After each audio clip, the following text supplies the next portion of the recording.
Hi guys, it's Sarah from Book Nerds and Fangirls, and today I'll be doing something I haven't done in a while, which is a book review. And today, the book review I'm going to be doing is A Torch Against the Night by Sabaa Tahir. This is the second book in the Ember and the Ashes series, so I can't really say much without giving away spoilers for it, or giving away spoilers for an Ember in the Ashes, and I'm going to apologize now for the glare on my glasses throughout all of this. So I'm gonna begin by saying if you haven't read An Ember in the Ashes, I would click off now, go read An Ember in the Ashes, watch my Ember in the Ashes book review, which I'll link down below, and then come back and then go back, read A Torch Against the Night, and then come watch this review. So to all the people who don't want to be spoiled, who haven't read either one or haven't read this one, I'm going to say goodbye for now because there's not much I could say about it. Because I'm going to get into heavy spoilers, and yeah, so you've been warned. So bye, non-spoilerly people, bye. Alright, if you haven't clicked off this video, now I would assume that you've read this book, or you just don't care and you want to listen to this book review. So I'm going to start off with my characters. I'm going to start off with little tiny minor characters / major characters in this book, and then go on to the more major characters in this book, because I think that's the way I'm going to do it from now on. I'm gonna start by the two mysteries that we're gonna have, the 2 or 3 mysteries in this book that won't give away spoilers for the other characters, because we're gonna talk about them a little bit later in this book review. But the first thing I want to talk about is Lia's parents / her sister. So I have this theory. I keep on thinking that Lia's parents are actually alive in this book, and so it's either her parents are alive or her sister's alive, and they're somehow connected to Cook in some way. Some people think Cook is either Lia's mother. I don't know if that's true. I don't really know. We'll get more into that in depth in the Cook section. But Lia's parents, I pretty much think that they wouldn't keep bringing up her parents and her sister if there wasn't gonna be this major plot twist that involved both of them. So I'm a little curious. I was shocked to see all the Nightbringers history with Lia's parents and her sister, but we're gonna talk more about that in another section that I have, so I'm not gonna dwell too much on that part. I think one of the mysteries that surround this book is if Lia's parents are actually dead, or if they're alive somewhere just hiding out, or if the commandment killed Lia's dad and sister, and Lia's mom is really Cook. But you think Lia would remember her mother? I don't remember what age Lia lost her parents, so I wouldn't know if she would recognize her mom right off the bat, which is why the Cook is Lia's mom theory doesn't really mesh well with me. And it's not gonna. I just don't know. So another big mystery that is surrounding this book is who is Elias's father? Well, actually, it's not just technically Elias's father too, it's another new major character's father as well. So we find out that Elias has a half-brother in this book, which I'm gonna get into in a quick moment because he's one of the topics that we're going to discuss today. But I want to know who the fuck is Elias's father, because who would be dumb enough to love the commandment? And I'm wondering who it is. It would be really fucked up if the Nightbringer was Elias's father. I would just be totally grossed out. I would just be like, ew, no, whatever. I have no clue. It would make a little bit of sense that the Nightbringer would be Elias's father. Just a little bit. So that's my theory. I'm guessing the Nightbringer, which is a little weird because of who the Nightbringer technically would be Elias's father. I think that would be so fucked up. And so messed up. But, this book is fucked up, and it's messed up, and, just stuff. Just like, whatever. Okay, so the next mystery / the person I want to talk about is where the fuck is Elias's grandfather, Quinn? We found out in the beginning of the book that Quinn got away safely, and they're now searching for Elias's grandfather. But we don't know exactly where he is. We might get to find out in the next book. We might not. So I'm not gonna... It wasn't like a major mystery in the book, so I'm not gonna talk about it a lot. So the next one I want to talk about is Tristis. If you don't remember Tristis, he died in the other book, in Ember in the Ashes, and he was a part of this book because of Elias's touch with the other place, I want to call it. I don't know what it's called. I want to say it's like their version of Limbo, whatever. So Tristis is there. He's not really moving on. He was some of the comic relief for this story, and yet he's still pissed at Elias. And he's still pissed that he's dead, and he's even pissed off that his fiancée still isn't mourning him. Even though she's been mourning him for quite a while. So I felt bad for him being stuck in the other place. But I did find him whiny in a bit of the parts. But, I like how he tries to kick Elias's ass. That's pretty funny. But I'm glad. I think he found peace. I want to say he did. He did. I can't really remember since there was so many other things that happened in this book. But we'll get to that in a moment. So the other two I want to talk about, they're throughout the story, but they're not really major. It's Ferris and Dex, because Elaine has to go after Elias, and she has to, besides Harper, who I'm gonna get into because he's a big part of this story. So she chooses Ferris and Dex, and some parts I liked them, and some parts they're really frustrating, like how they're all I think it was Dex that got all up Elaine's ass about finding Elias and wanting to kill him and other stuff. And it's really sad whenever friends are like that, but what could you do?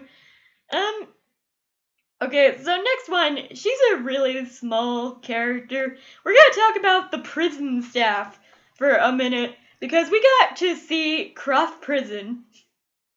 Well, we got to read about Croft Prison in this book, and how brutal it could be. So the first person that I want to talk about is Bee. She's a little tiny minor character in this book. She doesn't really have a big storyline in this book besides telling Elias stuff that Laya told him when Taz was away. She's Taz's friend, and Taz, we'll talk about him in a minute. But, I don't know how to say this other guy's name. Drusius. Drusius was Elias's tormentor whenever he was in Croft Prison, which we'll get into because that's a whole other section in this. But Drusius, you hate him. There's no easy way to say it. It's just all ew. No. So Taz is Elias's friend within the prison. He's a really small child. And, he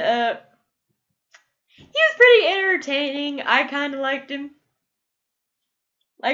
He fit in well with the prison stuff. I didn't like how, it was sad how young he was working in a prison and being abused by the next person we're gonna talk about. Which, it's very weird. That's the warden. The warden was pretty much like an antagonist in this novel. It's not as big as Marcus and the Commandment is, and the Nightbringer as far as antagonists are supposed to go, but he still does have a lot of creep factor. And there was a lot of antagonists in this book, and he's creepy, and he likes to experiment on things. He is experimenting on Elias throughout this book, and, you hate the warden. He's creepy. He tries to make deals with people. He tried to make a deal with Helene, I believe it was. It was for information about Elias and the Commandment and other stuff, and he tells her something, and I can't really remember because it's been a while since I've read this book. I'll be honest. But he's kind of like the Riddler. He'll tell you a little bit about it and have you figure it out yourself.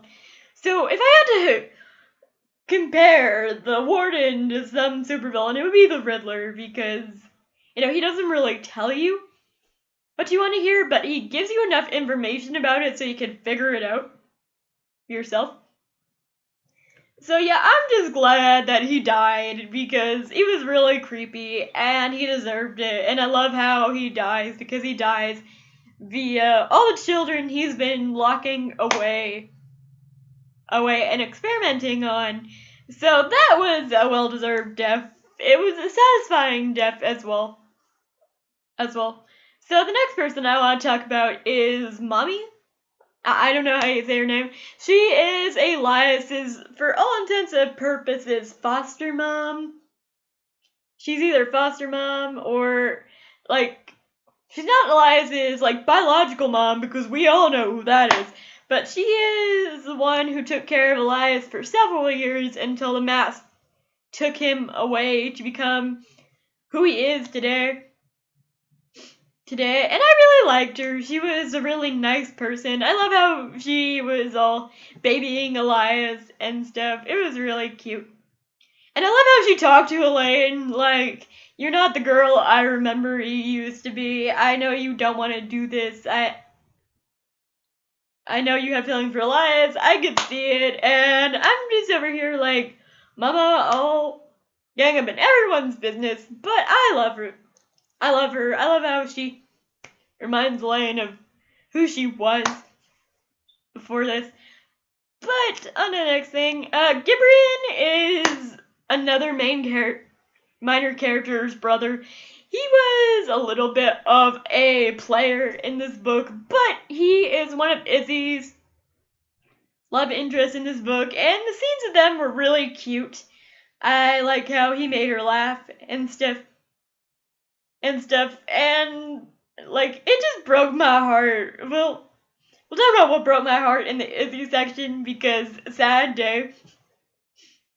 Sunday. So let's do Aphia. So Elias has this friend, and she's in debt to him. So Aphia is kind of like this person who has to collect on the debt that she's due to Elias. So she agrees to help out with him hiding out, him and Lai, and getting them to this festival where they could easily escape through the watching eyes of the mouse, because we all know that they're getting hunted in this book. And yeah, it was pretty interesting. She was a pretty interesting character. I like how she could see through Laya like no one's business. Oh, you like him. You know you like him. You know you want to tap that ass. And she's like, what the fuck? Fuck, no, I don't. And she's like, uh-huh. Just keep telling yourself that, sweetie. Sweetie, I just love the whole people being oblivious to what they feel, and her just telling them straight out, okay, yeah, this is how you really feel. Stop hiding it, because you're not good at it. So next section I want to get into is Hannah/Helene's parents. Like, I like Helene's parents. They're really nice. They don't really let Helene stray away from her upbringing and her beliefs. Beliefs are, like, her father keeps telling her, hey, you have to kill Elias or else we die. Which, you know, really makes me hate Marcus, because we'll get into that, because Marcus is an asshole. It really made me sad. Well, let's get into it now, because this is actually a Hannah/Helene parent section. God, I hate Marcus. I really do. He kills Helene's parents right in front of her as a punishment for disobeying him, and he knows all about, like, Helene goes tell him about the commandment's major plan to have him assassinated and overthrown so she could be the Empress. And she goes there just to warn him, to be like, hey, dude, this is gonna happen. We're led to believe that he doesn't know about it. He kills her mother first, right in front of her. And that's really sad. I don't know if he kills her mother or her sister first, but we'll get into that. Like, we see Helene's mother die, and then Hannah dies, and then her father dies. And I think her father said something about the lines of, don't forget, and yada yada, before he dies. But Hannah throughout this book, I really hate Hannah. She's set to be Marcus's betrothed one, because that's what the arrangement Helene's father set up with him. Marcus, to get Helene out of interrogation. So Hannah is really evil. Like, she's really the obnoxious sister. She hates Helene's guts for not following the path of the mask and letting Elias go free. But in the last moments before she dies, I think she is begging Helene to save her and telling her that she's sorry, and then she dies, and I'm just over here like, that just sucks. But, you know, it happens. Cain in this story, let's get on to the major characters. Cain is a major character, but he's, like, not really there. He pops up to tell Helene, like, because Helene is, like, really pissed off. Because he tells her, really pissed off about the Elias thing, really pissed off at Cain because he promised that Elias would be alright. Loophole, he tells her that Elias would have been alright during the trial, and he was. He was safe. He didn't really say much about the after effect, so Helene gets mad at Cain and other stuff, and Cain tells her that it's kind of like one of my favorite lines in the book. He tells her that there's more than just Elias. There's love and loyalty and family and all this other stuff. And then he tells her that she is a torch against the night, which is I love how I think Laia is an ember in the ashes, because Laia was the ember in the ashes, and Helene is a torch against the night. The night she stands burning, and he tells her that first, to be made, she has to be unmade. We're gonna, like, I love Helene throughout all this story. I love how they decided to throw in her point of view, or else this book would have sucked. I'm not even gonna lie, this book would have been just like, Nah, bro, I'm good. I need to know what happened to Elaine. But I love how Helene is a torch against the night. And to be made into this powerhouse, she has to be unmade. Which I totally get. Yeah, she has to go through trials to be made, but I feel so sorry for her. So, we're gonna talk about Darren for a second. We find Darren in Croft Prison, and he's all beat up and missing some fingers, and really just, like, out of it. Darren was more kind of like a mouthpiece in this book. He didn't really add to anything. I like how he tried to save Elias during the fire, though, and got knocked the fuck out. That was pretty, like, really. I knew that was gonna happen. But I like how he's trying to fight. And I think he's gonna have, like, more of an important story in the third book, which we don't have a title for, nor a release date for, I don't think. If we have a release date for it, please let me know down below so I could add that shit to my list, because, I need it. So let's talk about Livia for a moment. Livia is Helene's other sister.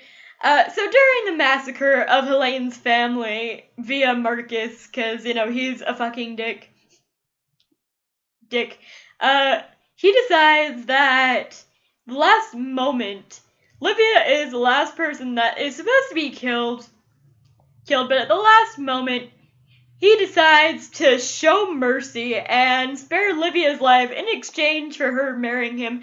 And I knew he was gonna pull that shit as soon as he decided to start being nice to Livia, because Livia is, like, Helene's favorite sister. Well, I shouldn't say favorite, but she's the one who connects most to Helene, who doesn't hate Helene. Even after the family massacre, she doesn't hate Helene. I would like to see a little bit of resentment, because that's, like, a human reaction. I know that's not Helene's fault, but, I expected her to be all, oh, I hate you, stay away from me, but no, Livia and Helene are pretty cool. I love how they're conspiring against Marcus to kill him in the next book.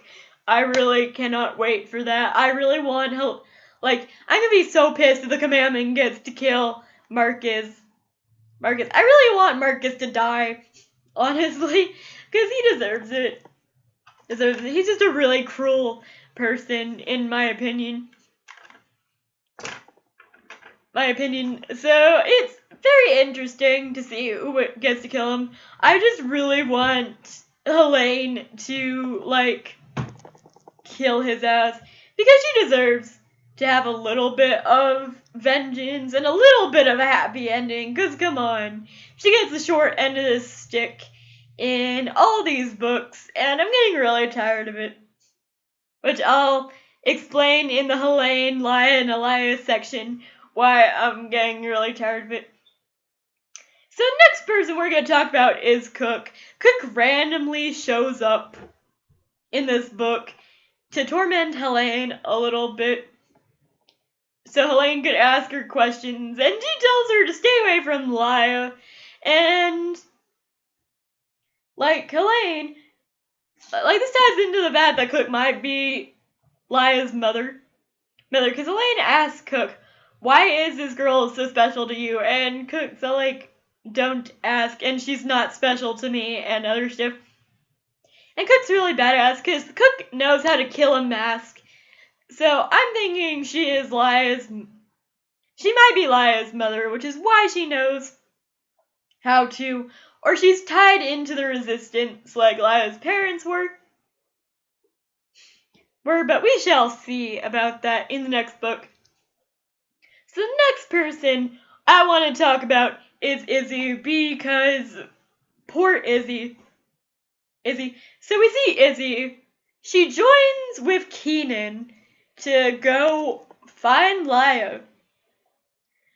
So we get Izzy, Keenan, Elias, and Laia together for a while, and that was pretty entertaining to watch, and Izzy was pretty entertaining, because I thought she really grew in this story. And then the attack happens, and she dies during the attack. She gets stabbed, and her death scene really brought a tear to my eye, because I didn't want her to die. She was pretty interesting character, and I just loved her a lot.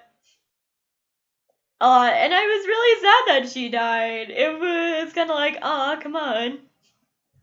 Why?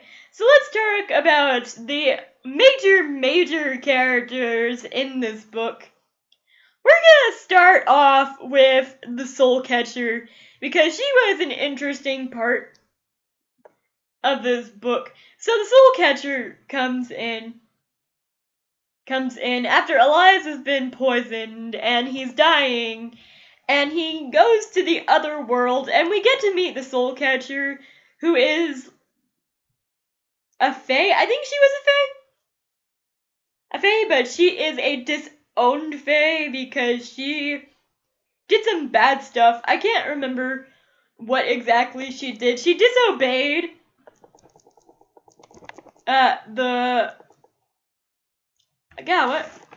she disobeyed the Nightbringer, who is also a fae.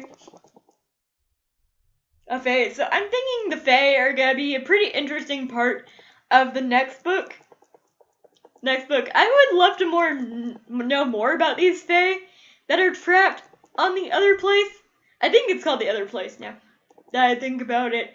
But the Soul Catcher was a pretty interesting part of the story. I thought her and Elias were gonna have a thing there for a moment, because she's very intriguing and Elias talks to her a lot.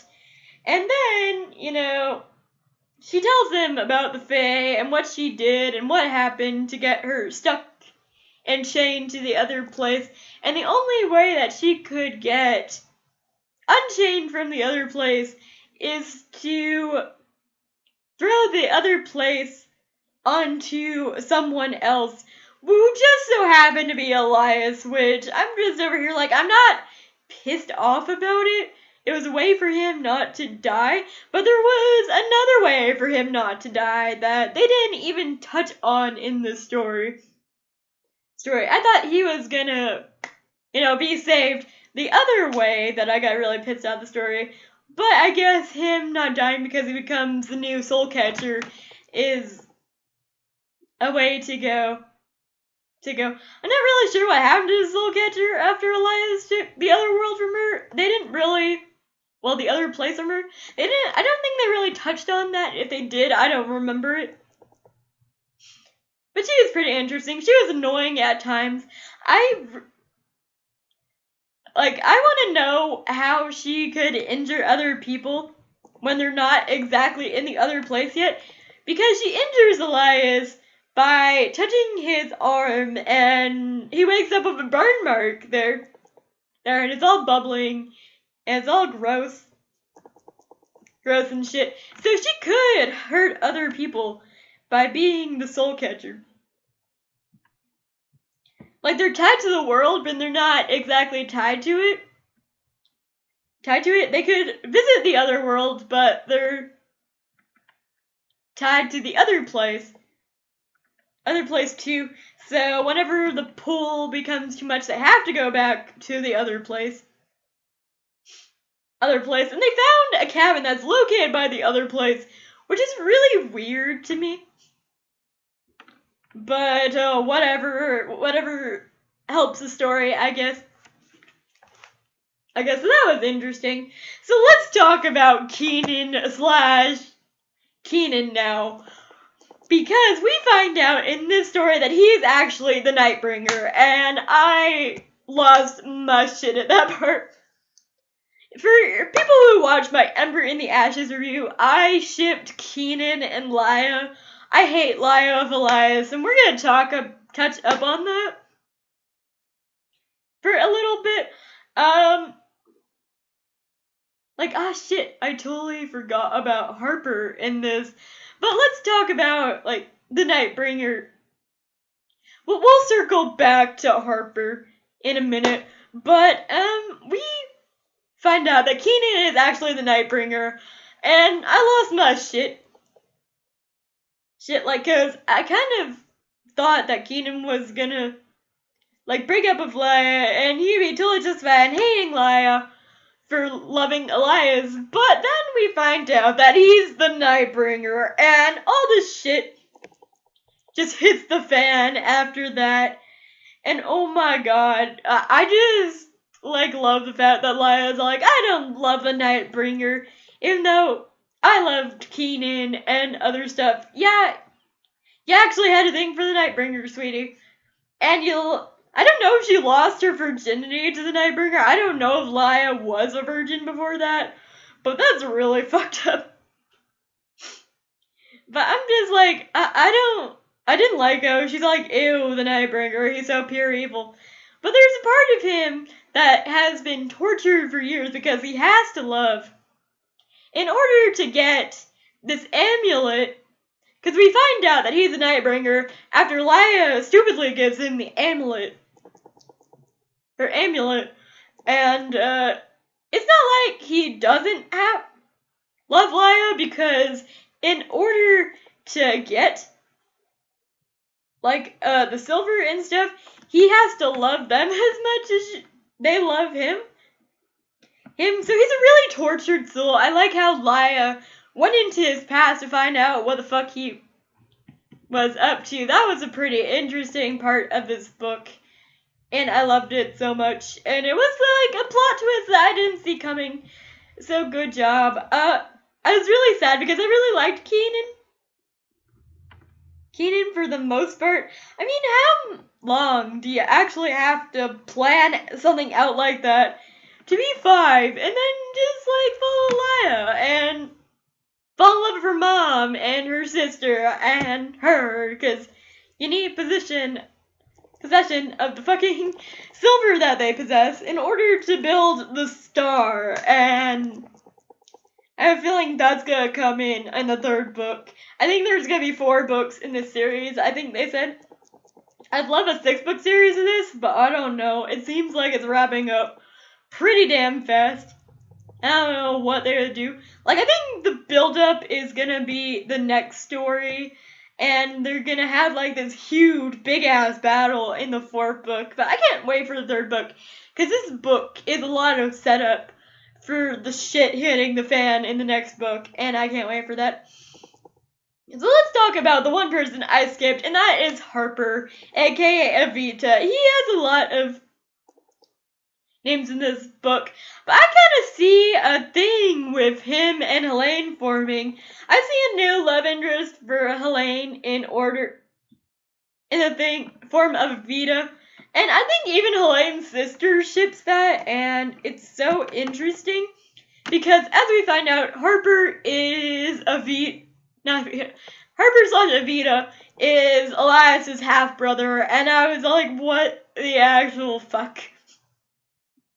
Elias has a brother? I never saw that coming, but who knows? Harper is Elias's brother, and I'm all flipping my shit over here, going like, oh my god, Elias has a brother. An older brother? That's pretty interesting.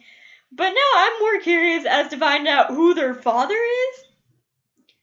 And I really hope that Helene, like, gives up the whole, I'm sick of love thing, and goes with Evita, even though I admire Helene for not needing a man to be strong and stuff. I would really love to see her with Evita.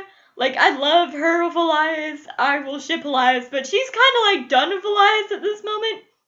Which I don't blame her, because if it wasn't for Elias, she wouldn't have lost her family like she did, and you just can't really come back from that, I think. But I like how Harper was at first a spy for the commandment, and he turns on her like no one's business. I still don't know if we can fully trust him at this moment. I really hope we can, because I really want a love interest for Helene, because she, like, really deserves it. Because we're going to talk about in Helene's section. I swear this book review is going to be like an hour long, and I'm sorry. But there's a lot of things that happen in this book that we need to touch base on. So let's go towards everybody's favorite / unfavorite villain, the Commandment. The Commandment, at first, I was wondering, she's hunting Laia and Elias because, you know, who else would they send after them besides Helene? The Commandment, of course. So the Commandment is doing her own thing in this book. All conniving to be the next empress by building her new army which Helene finds out about which ultimately leads to her family's death. I really want to know who the fuck the Commandment could love to make a child of him. And I kind of want to know who the fuck Harper's mother is, too. Like, is Harper Elias's half-brother, or is he his full brother? Is he also the Commandment's child? Who knows? We have no clue. But the Commandment, she's hunting Lion Elias while doing all this other shit, sneaking behind Marcus's back to... Oh, I didn't actually write Marcus down, but we'll get to him in a minute. But the Commandment, yeah, I really hate her. She poisoned, like, first, she has a scene where she is attacking Elias, and she scratches him with a dagger or something, and that is filled with this deadly poison. Even though it's just a scratch to Elias, this poison slowly kills him. It gives him 3 months to live, but it slowly kills him inside. And how evil does a person have to be to kill her own child? Who can do it? Oh, right, the Commandment can, because she's pure evil. But am I the only one who thinks that Laia's throwing the dirt in the Commandment's face shouldn't have actually worked? Shouldn't the Commandment have seen that coming from a mile away? Isn't she always like a step ahead of everyone? How could she not see Laia throwing dirt in her face? I know Laia has a special thing where she disappears, but how could the Commandment not see that coming and get knocked out so easily? And then we're wondering why the fuck she would let them escape so easily. And then we find out she poisoned Elias and other stuff. So the Commandment's working the Nightbringer, and she wants to be the new Empress. I think she's gonna succeed, because we need, like, an ultimate evil. We need the Commandment. I hope she dies in a brutal way, because she's a horrible person, but she's a villain, so it works. So we're gonna touch base on Marcus before I touch a whole new base by talking about Helene, Elias, and Laia. Marcus is evil, but he's not as evil as the Commandment and the Nightbringer. So he's like the third evil. I think he's a little bit more evil than the Warden at this point, but he's still pretty evil. And I really hated Marcus. I hated Marcus in the first book, but this one just gave me a new resentment for him. So, of course, I knew he was gonna have Helene hunt Elias down, because that's just the person he is. He doesn't give a shit. He will pit you against a friend that's been a friend to you.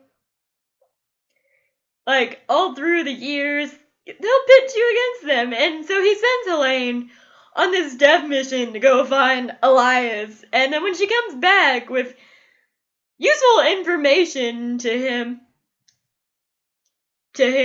he kills her whole family, then tells her, I knew about what the Commandment was doing. I just don't want you questioning my power in front of other people, which is why I did it. You stupid girl. And I'm all like,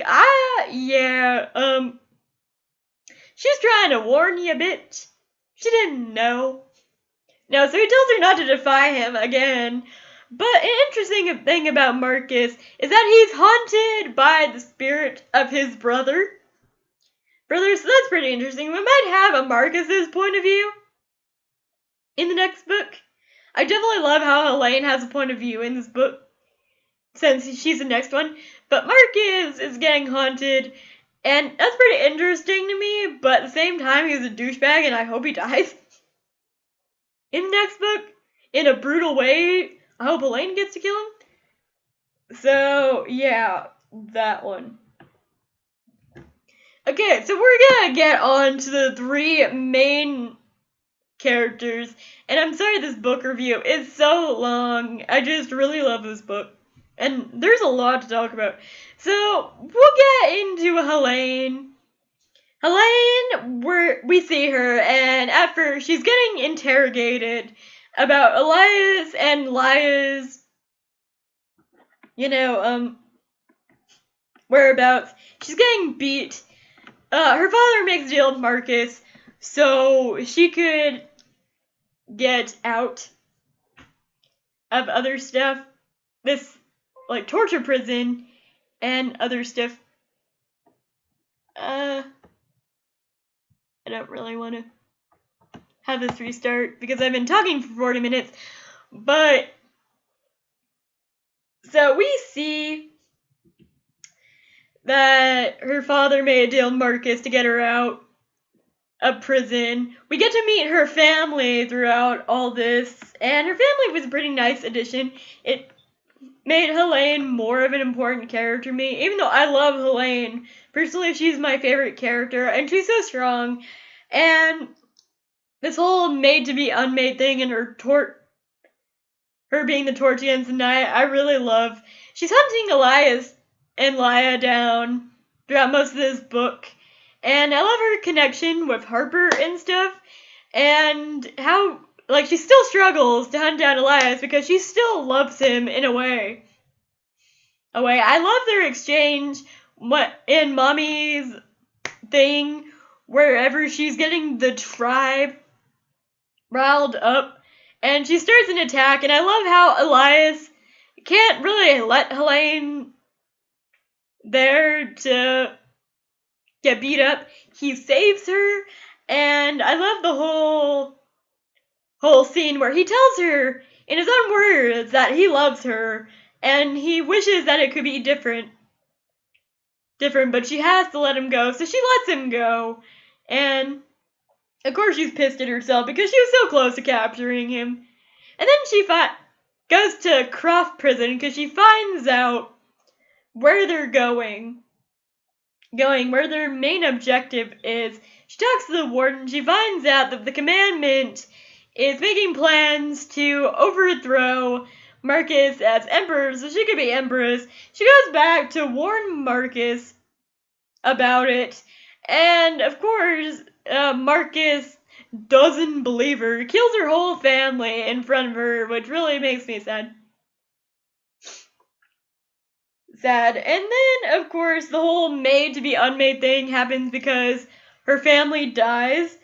So, of course, she loses her love for Elias.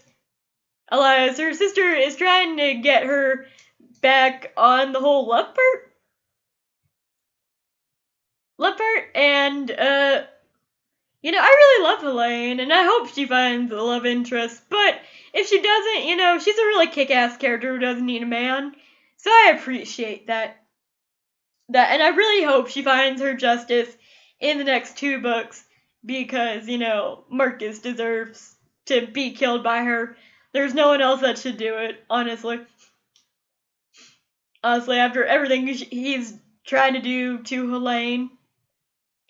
Of course, Helene being Bloodstrike was pretty interesting. Her trying to go against the Nightbringer that one time and other stuff. Another thing that pisses me off about this book is that Elias is dying, right? She knows he's dying. Helene has this thing where she could heal people. So why do we have to have this whole Elias thing, the soul catcher shit? Why couldn't Helene just have healed him? That's the thing. And Helene, it's pretty interesting, because whenever she heals a person, she is actually connected to that person. So when she meets back up with Lia, because she finds Lia in the caves, she touches Lia, and she feels that connection towards Lia, because she she could also feel Laya's aura because she is now connected to Laya like they're one. They're one. Helene has this really mothering nature to people that she has healed.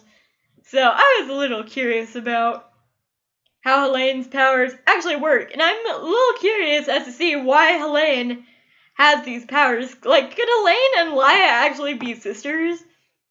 That would be pretty interesting. Because I know Helene and Laya have total opposite looks, but so does Darren from Laya. So I'm thinking there might be an affair going on right there, and how is Helene's power connected to Laya's power? And that's pretty interesting in this thing. So we're gonna stop talking about Helene because I love Helene and I could talk about her for hours, but I still got 2 more characters to go through. So we find out in this book that Laya has a power of disappearing, which is really interesting. I want to know how the fuck she got her power. Either it's been in her this whole entire time, she just now discovered it, or it's the fact that she is actually like the soul cat, that one ogre that actually touched her and saved her. Could her being saved have something to do with her new disappearing power? And let's talk about okay, I didn't like Laya in the beginning either, but now I have this new annoyance towards her. She is one main character that if I were to see, I would have probably fucking snacked, because honestly, throughout this book, her jealousy of Elias and Helene's friendship just really got to me, and I really didn't like that. How she's all like how Elias is talking about a place that makes him calm, and he compares this ocean to the amount of blue that's in Helene's eyes, and she suddenly gets jealous over that. Sweetie, you've known him for what, like 2 weeks? He has known Helene since childhood. So get over yourself. So most of the book was me just thinking that Laya needs to get the fuck over herself. And I really hate how they're building Laya up to be this person that's really strong, and she doesn't need anyone to save her. Which I kind of liked the fact that they're doing that with Laya, because she's a really weak character in my eyes. She really can't. Like, most of the saving, she has other people save her, which is why I'm glad she has this new disappearing power, so she could save herself most of the time now. And I will admit that she does have some character development, but she really lagged on for me, which is really, I admire the first book, because it wasn't all about a relationship of Elias in that one. It was more about saving her brother, and the relationship aspect of Elias lost all the importance of the first book. So they're trying I feel like they're trying really hard to make Laya and Elias a thing, and pushing Lilas on us, and I just don't want it. I don't want it to be pushed on me. I don't think they're really good for, they're good for each other, but at the same time, I don't really like Laya of Elias. And they did one of my least favorite tropes in this book, which is making the other love interest evil, or do something bad, so she doesn't have to choose. I call this one the Gale trope, for everyone who wants to know. So it has the Gale trope in this, and the Gale trope is one of my most hated tropes, because we all know, I knew that Peeta was probably going to be endgame, but at the same time, they made Gale do something evil, so I call this the Gale trope for a reason. So we get to see the Gale trope with Keenan, so Laya doesn't really have to choose between him and Elias. Let's make Keenan the Nightbringer, so, she doesn't have to choose a love interest, which I'm really sick of seeing, honestly. I don't know if anyone else is sick about seeing it, but I'm sick about seeing it. So but not least, let's talk about Elias. So Elias is poisoned throughout all this. He's haunted about all the death that he's bringing. But it's because of this death that he's allowed to be the soul catcher. Because of how much death he's brings. So, because each person he dies brings him closer to being dead himself, inside himself. So I like the soul catcher telling him, well, you died long ago, you just haven't realized it yet. So of course Elias is like the other world. He travels, he's stuck between this world and the other world. And the other world is a pretty interesting place. I'm not gonna lie. I look forward to actually knowing about it at the end. And then we get the Croft prison, and of course Elias is captured by the warden and tested on and other stuff. And then he escapes with Darren and Taz. And I love the relationship between Taz and Elias because it was a really cute part of the story.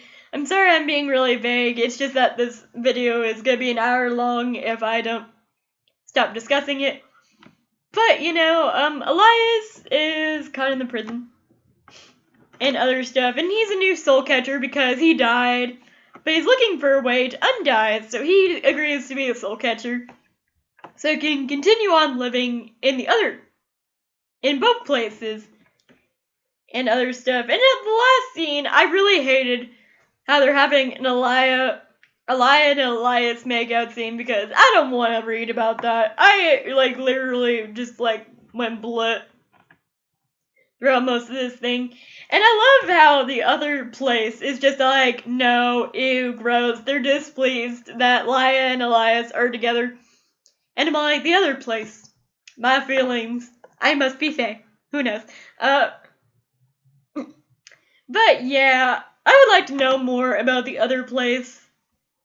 Even though we had a lot of background in the other place now and how it was made, I'd really like to know more about it and the souls that have been trapped for centuries and are really angry.